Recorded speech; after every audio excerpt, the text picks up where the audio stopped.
Thank you प्रभु जी। क्योंकि मेरे पास और कोई तो मैं सोचा कि कम से कम कथा तो आप लोग को कर दे। कथा खत्म हो जाता है, उसके बाद अगर प्रयास करेंगे, समय बचेगा तो हम सब लोग श्रीमद् भागवतम के श्लोक को करेंगे।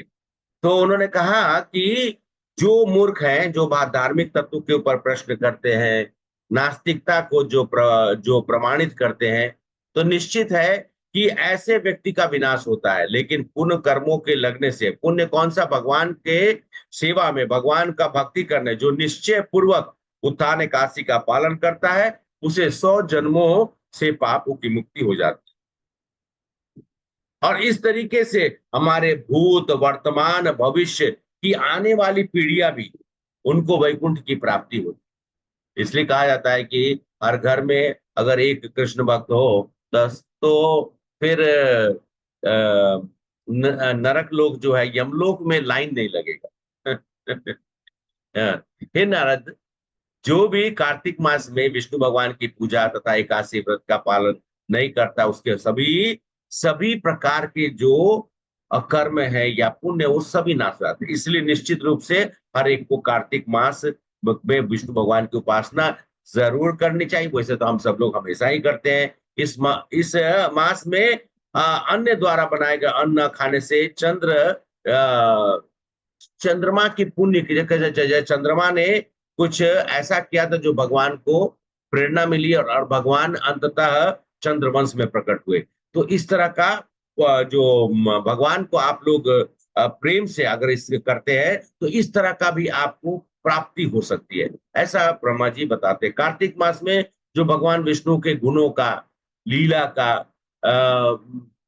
उनके गुणों, लीला तथा उनके और जितने भी हम सब लोग सोच सकते हैं, उनके बारे में अगर हम लोग गुणगान करते हैं, नाम जप करते हैं, तो इसके श्रवण और करने से हमें हर प्रकार से, जो भी हमारे जीवन में जिस भी प्रकार की अनिश्चितता है, या जो भी प्रकार का कष्ट हमें है, वो सब हमें समाप्त होता है और हमें भगवान का लोक प्राप्त होता है। नारद मुनि जी कहते हैं, हे स्वामी, हे पिता, आपने तो सबूत बताया, कृपया करके एकादशी कैसे करनी चाहिए, इसके विषय में जरा बताइए। तो ब्रह्मदेव कहते हैं कि हे द्विश्रेष्ठ, द्विश्रेष्ठ मतलब हे ब्राह्मण, हे नारद मुनि, प्रातः काल स्नान के पश्चात भगवान केशव की उपासना करना चाहिए, इस व्रत को धारण करना चाहिए। और हे अरविंदाक्ष, एकादशी में अन्न ग्रहण नहीं करूंगा, केवल द्वादशी को ही अन्न ग्रहण करूंगा।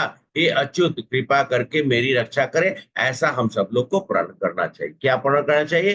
हे अरविंदाक्ष किसको? हम भगवान विष्णु को, भगवान श्री कृष्ण को कहते हैं कि एकादशी के दिन पर मैं अन्न ग्रहण नहीं करूंगा या करूंगी। केवल द्वादशी के दिन पर पारण के समय में मैं अपने व्रत को तोड़कर अन्न ग्रहण करूंगी। हे अच्युत, कृपया करके मेरी आप रक्षा करें। ब्रह्मदेव आगे कहते हैं, संपूर्ण दिन भक्ति भाव से व्रत का पालन करना चाहिए। रात में भगवान विष्णु के पास बैठकर हम सब लोग ऐसे, जिनको भी भजन कीर्तन आज के दिन पर भजन कीर्तन करना चाहिए। और कोशिश करना चाहिए कि आज के दिन पर प्रभुपाद क्या बोलते हैं कि हम सब लोग को ग्रंथों का अध्ययन, और जैसे श्रीमद् भागवतम है, चैतन्य चरितमृता है, और हम सब लोगों को प्रभुपाद की लीलामृत को भी थोड़ा पढ़ना चाहिए। एकादशी के दिन पर हम सब लोगों को लोभ का, कोई भी प्रकार का लोभ की जो वृत्ति होती है अंदर से जो हमारे यहाँ होती है, उसको हमें त्याग करना चाहिए। जो भी पुण्यवान इस प्रकार से व्रत का पालन करेगा, तो कहते हैं कि भगवान जनार्दन को हम सब लोग को कदम का फूल, क्योंकि देखिए कदम का फूल शायद मिले ना मिले, अगर मिले भी नहीं तो जो भी सीजनल फ्लावर है, जो भी हमें इस ऋतु में जो पुष्प होते हैं, वो भगवान को अर्पित करना चाहिए। गुलाब का फूल अर्पण करना चाहिए। इससे निश्चित हमें भगवान की भक्ति प्राप्त होती है। कोई भी अशोक के वृक्ष भगवान को अर्पण करता है, तो अशोक का वृक्ष तो आप लोगों ने देखा होगा। हरे कृष्णा। यस प्रभु जी। यस हाँ, प्रभु जी। तो अशोक के वृक्ष का अगर फूल भी होता है उसमें, उसे भगवान को अर्पण करते, सूर्य चंद्र होने तक दुख नहीं भोगना पड़ता है।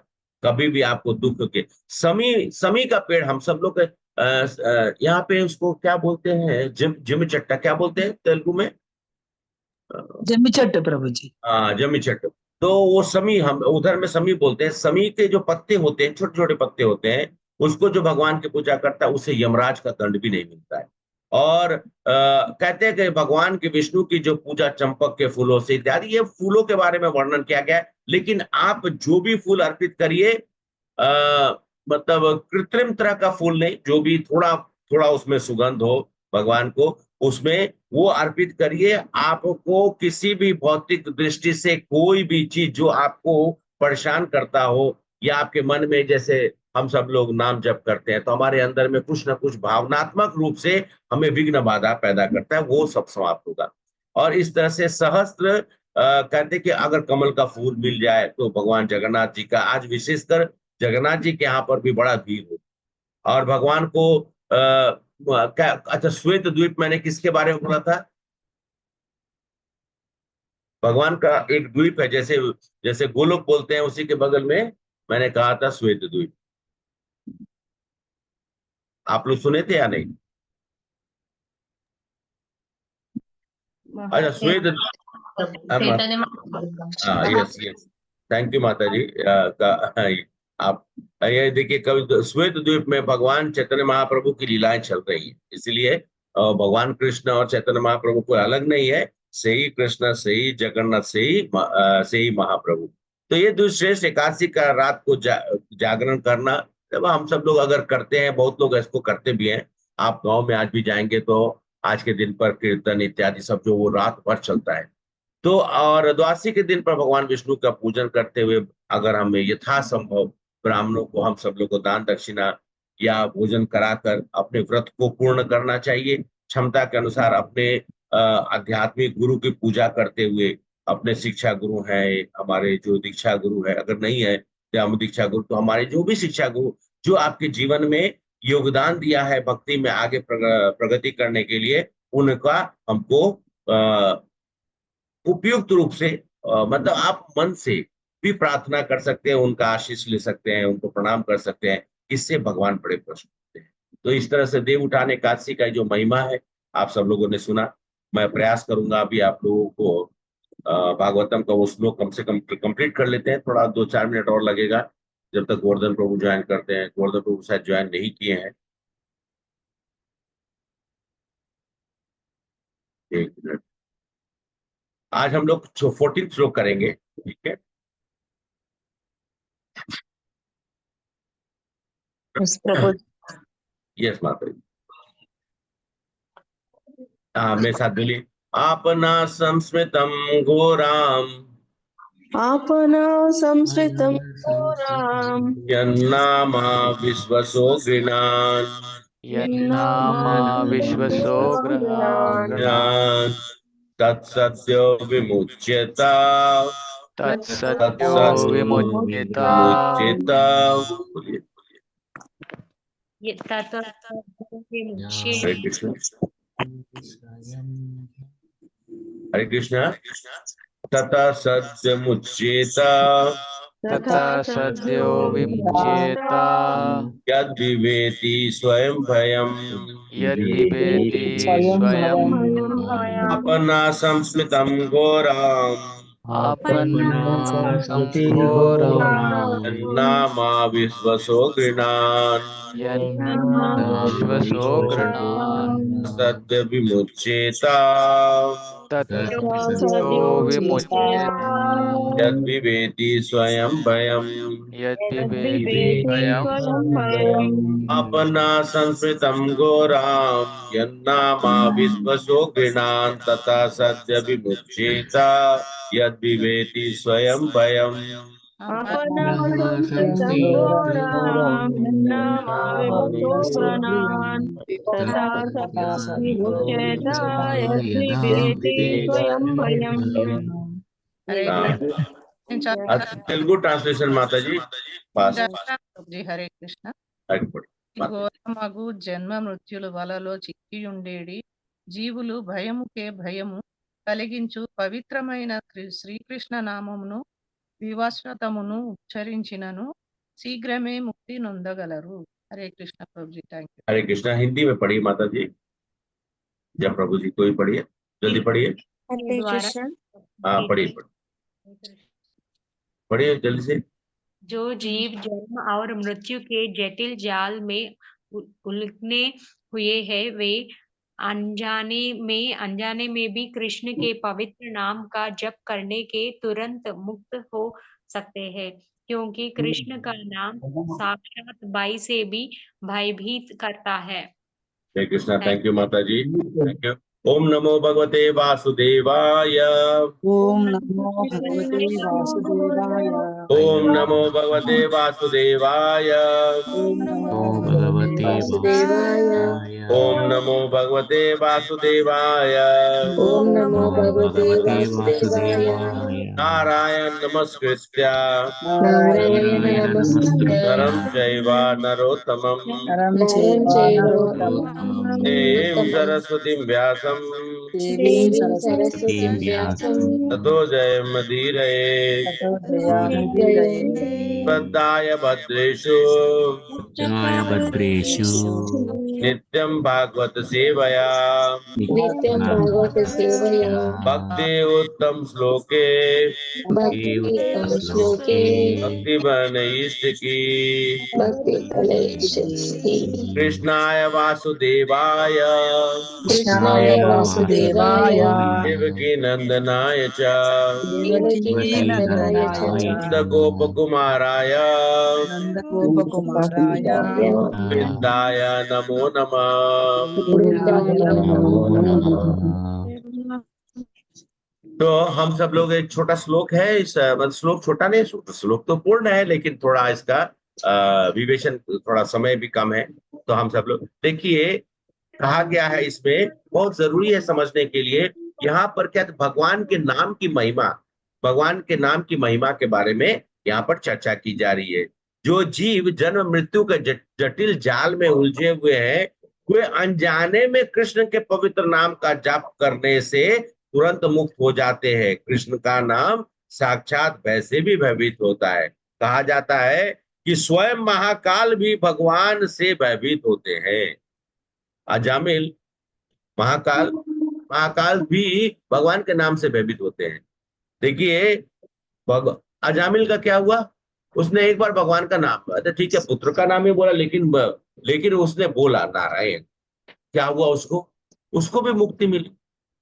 वो, और जो वो भय से मुक्त हो गया। तो देखिए, हम सब लोग भगवान का जब नाम लेते हैं ना, तो कहते हैं आयु क्षति पुंसाम उज्जन अस्ति सूर्य।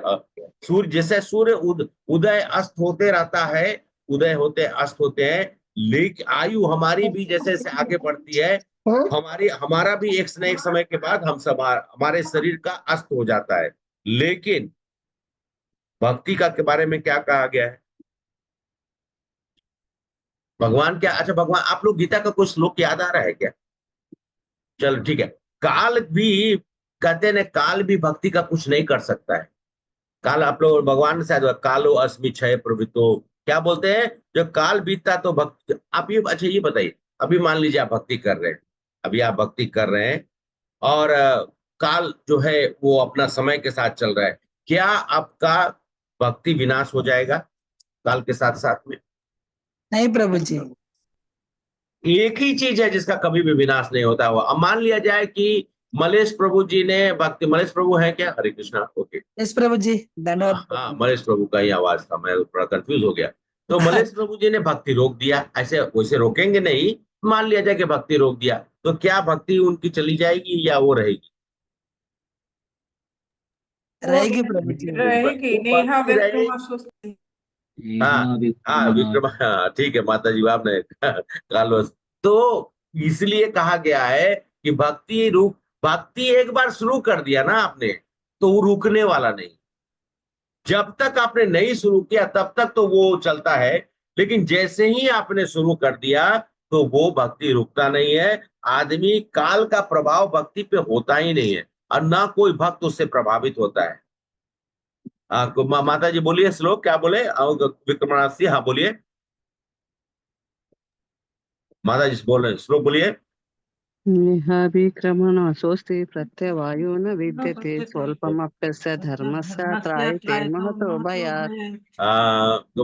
तो भगवान भी कहते हैं कि एक बार भक्ति चालू हो गई तो फिर रुक नहीं सकती है, जब तक वो पूर्ण नहीं होगी। इस जन्म में नहीं होगा, लेकिन वहीं से स्टार्ट करेंगे, फिर उससे आगे स्टार्ट करेंगे, लेकिन वो पूर्ण तक जाएगा। भगवान इसका गारंटी देते, भगवान बोलते हैं कि मैं तुम्हें गारंटी देता हूँ, यह निश्चित तुम्हारा भक्ति जो है। इसलिए अच्छा, आप सब लोग इन्वेस्टमेंट कहाँ करते हैं? हरे कृष्णा प्रभु, just 2 minutes, actually today somehow it got delayed, just give me 2 minutes, only 2 minutes. Please continue.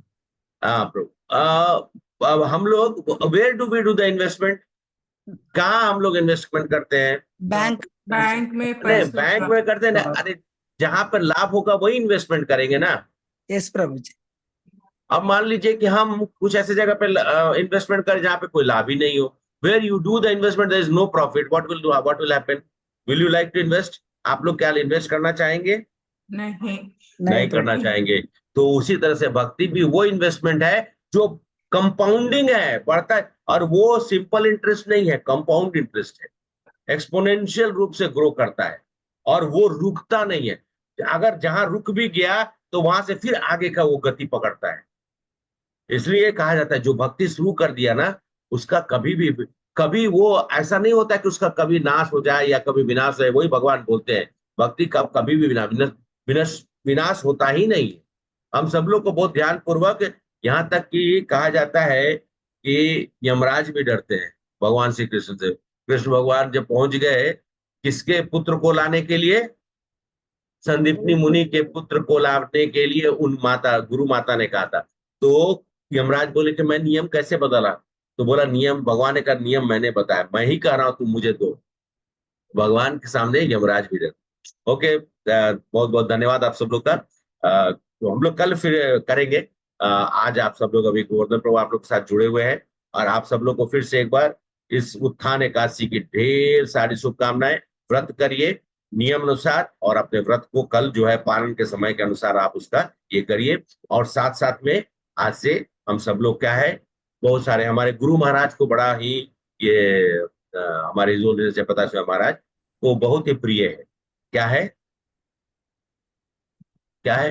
Bhishma पंचक, उसको शुरुआत भीष्म करें। पंचक। Yes, Prabhu. Please go ahead, Prabhu, and please tell them little about Bhishma Panchak also.